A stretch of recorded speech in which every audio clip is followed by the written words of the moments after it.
University of Alabama, online.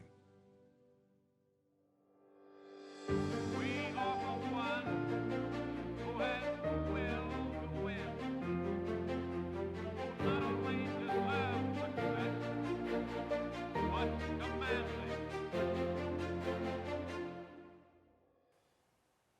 Hello everyone. We are excited to welcome you to today's fireside chat with Dr. Daniel Crosby, New York Times bestselling author and psychologist, whose latest book, The Soul of Wealth, explores the connections between money, happiness, and meaning. So today's conversation isn't just for students, it is for anyone trying to make better decisions about money, work, and life. We are recording today from the media studio in University Hall, the long-standing home of online education at the University of Alabama. The team here has supported innovative teaching and learning experiences for decades. So in today's conversation, we'll hear from Dr. Crosby and current UA students. Our talk is hosted by the Department of Consumer Sciences, which is home to the university's undergraduate and graduate programs in financial planning, both registered with the CFP Board of Standards. We have more than 120 students enrolled across our programs, both on campus and online, and we're proud to prepare the next generation of financial planners who, in addition to money, think about people, values, and well-being. I am Eve Pentecost, and I'm assistant professor in the Department of Consumer Sciences. Some students joining us are Evan Marks, James Knowles, and Imani Jackson. To get us started, a theme in your Soul of Wealth book that really resonates is the connection between money and happiness. Students have to consider careers, salaries, and lifestyle choices, and it raises the question, does money make us happier? Dr. Crosby, what does the research actually tell us about money and happiness? And where do most people get it wrong? It's a great question. It's probably the one I get most frequently, and the answer is money can sort of buy happiness.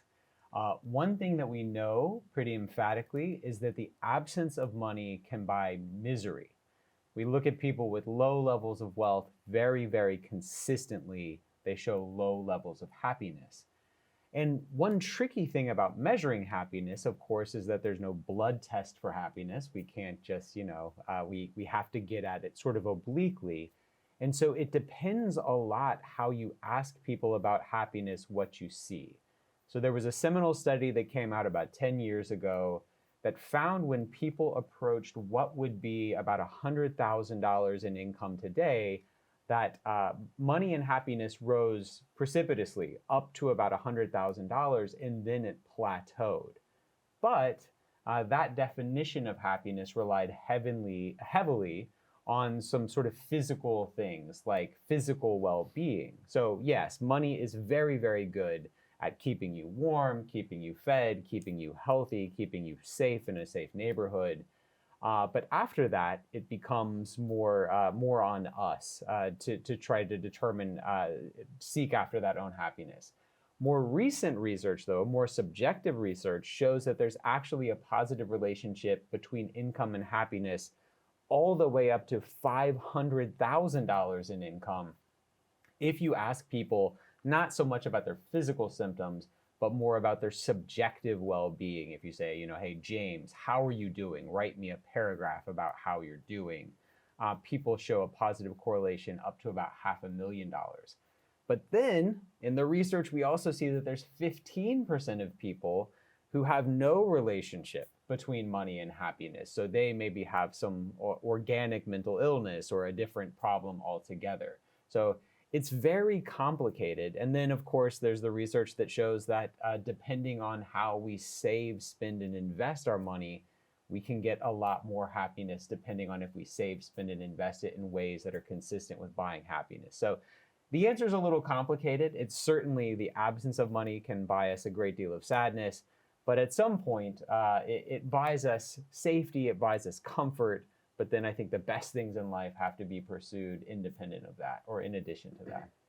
Well, I want to ask the students, since we're talking about happiness, what is one thing, and I'll start with you, James, that you spent money on that has genuinely brought you happiness or meaning? This isn't tangible, but the first thing that comes, does it need to be tangible? As in, like, okay, so the first thing that would come to mind is just travel. I think that's a pretty fulfilling thing to spend your money on, getting to experience different people in different places. What about you, Amani? For me, one thing that I spent money on that has brought meaning, in high school, I actually paid for my own golf lessons. Yeah. Oh. Yes. For me, it would be my dog. She always brings me happiness, always come home. She's always happy, always joyful. If I had a bad day, come home, she'll want to play and be loving over me and just brings me happiness every day. I love that. I love that. So, Dr. Crosby, how can students begin to align? It sounds like these students already have it figured out, but how can students overall just begin to align their spending today with what they want their lives to feel like in the future? So I love these answers because they're very consistent with a lot of the research, right? Okay, so if we think about something like travel, buying experiences and buying travel is consistently shown to buy us high levels of happiness. There's a couple of reasons why this is the case. One is it's a feature of human nature that we quickly become acclimated to things, right? So if you buy a big house, you know, I've lived in my home for 10 years. The first time I saw my home, I was stunned by the beauty of it. I could not believe I could make it mine. I thought it was gorgeous. The setting was beautiful, whatever. Now my home is where I throw my dirty socks, right? I mean, you really quickly get used to whatever, for better or for worse. And it is a feature of human nature that we can handle more hardship than we think, but we can also become sort of numb to more beauty than we think.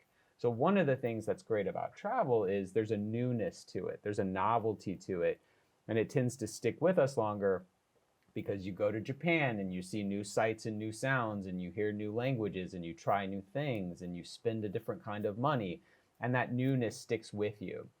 Another thing that I loved about your answer was one thing that we know is that spending money on self-betterment also buys us a lot of happiness. So your golf game was here, right? And then you brought it to here.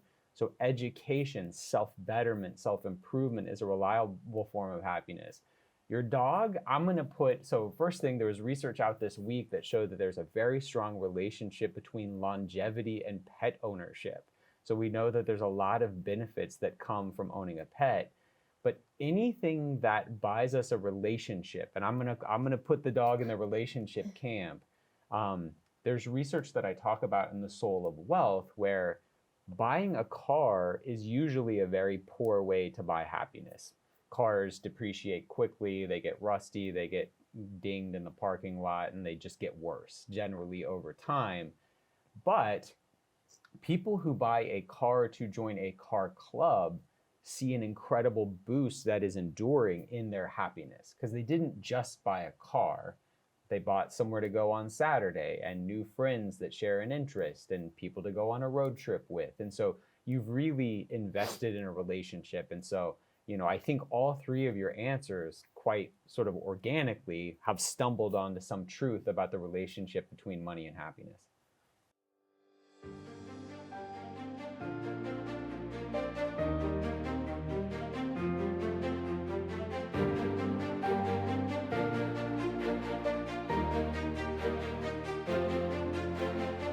This has been a production of the University of Alabama Online.